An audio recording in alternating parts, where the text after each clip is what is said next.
अस्सलाम वालेकुम दोस्तों, कैसे हैं आप सब लोग। उम्मीद करती हूँ खैर खैरियत से होंगे। दोस्तों जहाँ भी रहें हैप्पी रहें और हेल्दी रहें। तो दोस्तों हमेशा की तरह आज मैं आप लोगों के लिए बहुत ही कमाल की रेसिपी लेकर आई हूँ, जिसे देखते ही आपके मुंह में पानी आ जाएगा। यकीन मानिए बड़े से बड़े रेस्टोरेंट फेल हो जाएंगे इसके आगे। इतना बेहतरीन सा इसका जायका होगा जो मैं आज आप लोगों के लिए रेसिपी लेकर आई हूँ। तो रेसिपी को आप मेरी कंप्लीट देखिएगा। रेसिपी अगर पसंद आती है तो प्लीज़ एक लाइक दीजिएगा, और अगर चैनल पे मेरे नए हैं, फर्स्ट टाइम मेरी चैनल पर आए हैं, तो ज़रूर चैनल को ज़रूर सब्सक्राइब कीजिएगा। तो चलिए तरीका जान लेते हैं, देख लेते हैं कि किस तरीके से हमने आज की ये रेसिपी बनाकर तैयार की है। बिस्मिल्लाहिर्रहमानिर्रहीम। यहाँ पर मैंने एक कढ़ाई ले ली, उसके अंदर शामिल कर दिया मैंने 1/3 कप कुकिंग ऑयल। ऑयल इसमें गर्म हो गया तो मैंने इसमें शामिल कर दिया 2 टीस्पून अदरक लहसुन का पेस्ट। अदरक लहसुन के पेस्ट को बहुत अच्छे से हम फ्राई करेंगे यहाँ पर, और साथ में शामिल कर दी 3 हरी मिर्चें साबुत। तो अगर आपके पास छोटी हरी मिर्चें हैं तो आप 4 से 5 भी ले सकते हैं। इसको हम बहुत अच्छे से फ्राई करेंगे, अदरक लहसुन को और हरी मिर्चों को। तो अब इसमें मैं शामिल कर दूँगी बीफ का गोश्त। देख सकते हैं मेरे पास ये गोश्त है, और मैं आज की जो रेसिपी है वो बीफ से बना रही हूँ। हड्डी के साथ लिया है मैंने, आप चाहे तो मटन के साथ भी सेम रेसिपी को बना सकते हैं। तो यहाँ पर मैंने गोश्त लिया है 700 ग्राम, हड्डी के साथ लिया है मैंने, और मैंने आपको बताया कि मैं आज बीफ से बना रही हूँ जो मैं कढ़ाई बनाऊँगी। तो यहाँ पर मैं इसको बहुत अच्छे से फ्राई करूँगी गोश्त को।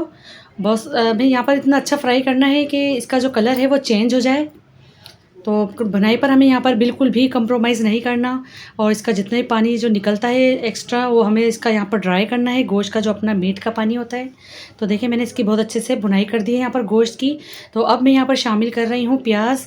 बड़े साइज़ की 2 अदद मेरे पास प्याज थी, उसको मैंने देख लिया रफली कट कर लिया है यहाँ पर, और यहाँ पर मैंने प्याज शामिल कर दी है। अब इसको भी मैं इतना फ्राई करूँगी कि प्याज की जो अपने कच्चेपन की स्मेल होती है वो ख़त्म हो जाए।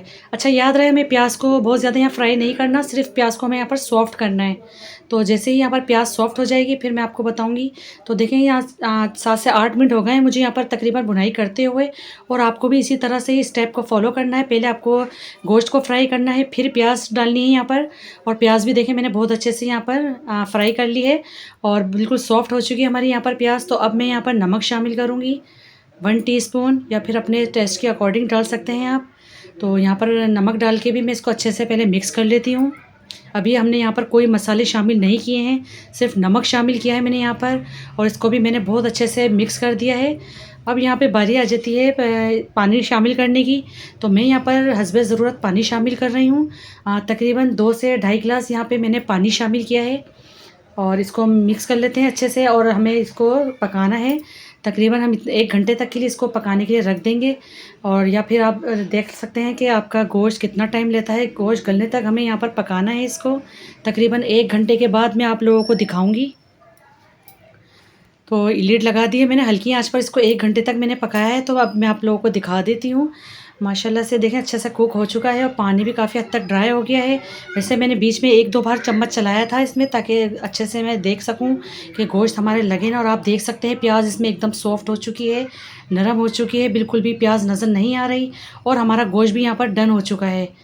इस तरह से ये देख सकते हैं। अब यहाँ पर इस स्टेज में शामिल कर दूँगी मैं 1 पाव दही। 1 पाव दही शामिल किया है मैंने यहाँ पर। अब फ्लेम को थोड़ा सा मैं हाई करूँगी, और इसको मैं बहुत अच्छे से भूनूँगी।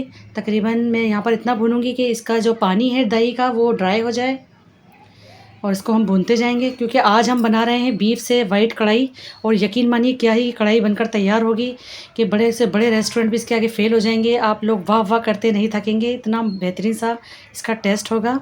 तो रेसिपी आप मेरी कंप्लीट देखिएगा। तो यहाँ पर मैंने अब शामिल कर दिया है 1 टेबल स्पून पिसा हुआ ज़ीरा, 1 टेबल स्पून कुटा हुआ धनिया। धनिया मैंने हाथ से बारीक कूटा है, इसी तरह से ही आपको कूटना है दरदरा सा। तो यहाँ पर मैंने शामिल कर दिया ज़ीरा और धनिया। साथ ही मैं शामिल कर दूँगी ½ टी स्पून काली मिर्च, ये भी मैंने हाथ से ही कूटी है। आप भी फ्रेश ताज़ा कूट कर शामिल कीजिएगा। पहले से रखी हुई काली मिर्च का पाउडर बिल्कुल भी मत डालिएगा, वरना फिर ऐसा टेस्ट नहीं आएगा जैसा हमें चाहिए। तो देखिए कितना मज़ेदार सा हमारा ये मसाला बनता जा रहा है, और इतने अच्छे से हमारी देखिए भुनाई होती जा रही है। रेसिपी अभी हमारी कंप्लीट नहीं हुई है, लास्ट तक मेरी रेसिपी को देखिएगा। बहुत ही मज़ेदार से आज की रेसिपी बनने वाली है। तो अब यहाँ पर देखिए कितना ज़बरदस्त सा ऑयल ऊपर आ चुका है। अब यहाँ मैं हरी मिर्चें शामिल कर दूँगी। 4 से 5 मेरे पास हरी मिर्चें हैं, उसको मैंने दरमियान से 2 करके शामिल कर दी है हरी मिर्चें।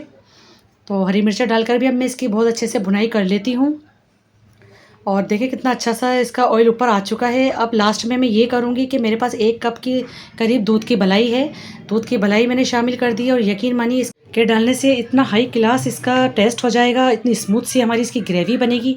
अगर आपके पास दूध की मलाई ना हो तो आप फ्रेश क्रीम जो बाज़ार में मिलती है, आप फ्रेश क्रीम भी डाल सकते हैं इसके अंदर। तो मैंने यहाँ पर दूध की मलाई शामिल कर दी है, इसको मैं मज़ीद और भून लेती हूँ। और बस ये हमारी बिल्कुल कंप्लीट हो चुकी है, लेकिन इसको अभी एक स्टेप देना और बाकी है, जो कि लगाएगा इस कढ़ाई को 4 चाँद। तो यहाँ पर देख सकते हैं मैंने बहुत अच्छे से इसकी भुनाई भी कर दी है। तो अब यहाँ पर मैं इसके अंदर एक कटोरी रखूँगी, क्योंकि मुझे यहाँ पर कोयले का स्मोक देना है इस कढ़ाई को, और जो कि बहुत ही अलग किस्म का इसका जायका हो जाएगा, खाने वाले उँगलियाँ चाटते रह जाएंगे। तो मैं यहाँ पर एक कटोरी रख देती हूँ इस तरह से जगह बनाकर, और इसमें मैं गरम कोयले रख देती हूँ, क्योंकि मैंने गरम कोयले पहले से करके रखे हुए हैं, क्योंकि हमें इसको बारबेक्यू का टच देना है जो कि बहुत ज़बरदस्त आएगा इस वाइट कढ़ाई के अंदर। तो मैंने यहाँ पर कोयले भी रख दिए हैं और ये ऑयल शामिल कर दिया मैंने इसके ऊपर। इसका स्मोक देना है हमें 10 मिनट के लिए, मैं इसको कवर कर रही हूँ, और 10 मिनट से ज़्यादा हम इसको बिल्कुल भी नहीं देंगे स्मोक, क्योंकि फिर ये होता है कि कोयले की कड़वाहट आ जाती है। बस 10 मिनट के बाद मैं इसको निकाल लेती हूँ। चूल्हा मैंने ऑफ़ नहीं किया था, बिल्कुल दम पे रखा हुआ था, कोयले का काम ख़त्म हो गया, तो मैं इसको बाहर निकाल लेती हूँ। अब इसको मैं एक बार अच्छे से मिक्स कर लेती हूँ, ताकि जितना भी स्मोकी फ्लेवर है वो हमारे इस बीफ वाइट कढ़ाई के अंदर अच्छे से रच बस जाए। और देखिए क्या ही मज़ेदार सी इसकी लुक आई है। आप सबसे पहले इसकी लुक चेक करें। तो मैं लास्ट में इसके ऊपर अदरक डाल देती हूँ, जूलियन में कट की हुई अदरक शामिल करेंगे, और थोड़ा-सा अगर आपके पास हरा धनिया हो तो वो भी शामिल कीजिएगा, लेकिन मेरे पास नहीं था तो मैंने नहीं डाला। और मैंने थोड़ी-सी स्प्रिंकल कर दी है काली मिर्च और शामिल कर दी ऊपर से। जब भी आप किसी को सर्व करें तो ऊपर से काली मिर्च और डाल के दीजिएगा, बहुत ही मज़ेदार सी लुक के साथ। तो ये लीजिए जनाब, हमारी बीफ वाइट कढ़ाई बनकर एकदम तैयार हो गई है, बहुत ही ज़बरदस्त सी रेडी हुई है पककर। और इसकी लुक चेक करें आप, इसकी थिकनेस देखें और मसाला देखें कितना ज़बरदस्त, कितना स्मूदी सा हमारा ये मसाला बना है। और खाने में तो इतना लाजवाब था, लेकिन जब आप इसको बनाएंगे ना तो तभी आपको पता चलेगा। आप लोग मुझे दुआएं देने पर मजबूर हो जाएंगे, बड़े से बड़े रेस्टोरेंट को भी फीका पड़ जाएगा ये खाना। इतना बेहतरीन सा आज मैंने आपको ये तरीका बताया है, और बिल्कुल सादा आसान सा तरीका है, कोई ज़्यादा मेहनत नहीं लगती, कोई टाइम नहीं लगता, और बहुत ही लाजवाब सी मैंने आज आप लोगों को ये कढ़ाई बनाकर दिखाई है। इसको नान से खाएँ, ताफ्तान से खाएँ या तंदूरी रोटी के साथ खाएँ, जिस तरह अच्छा लगे आप इस तरह से इसको सर्व करें। तो आई होप आपको आज की मेरी ये रेसिपी ज़रूर पसंद आई होगी। रेसिपी अगर अच्छी लगी है तो प्लीज़ लाइक कर दीजिए, शेयर कर दीजिए। चैनल पर नए हैं तो चैनल को भी ज़रूर सब्सक्राइब करिए। दुआओं में याद रखिए। मिलती हूँ फिर मैं एक और नेक्स्ट रेसिपी के साथ। जब तक के लिए अल्लाह हाफिज़।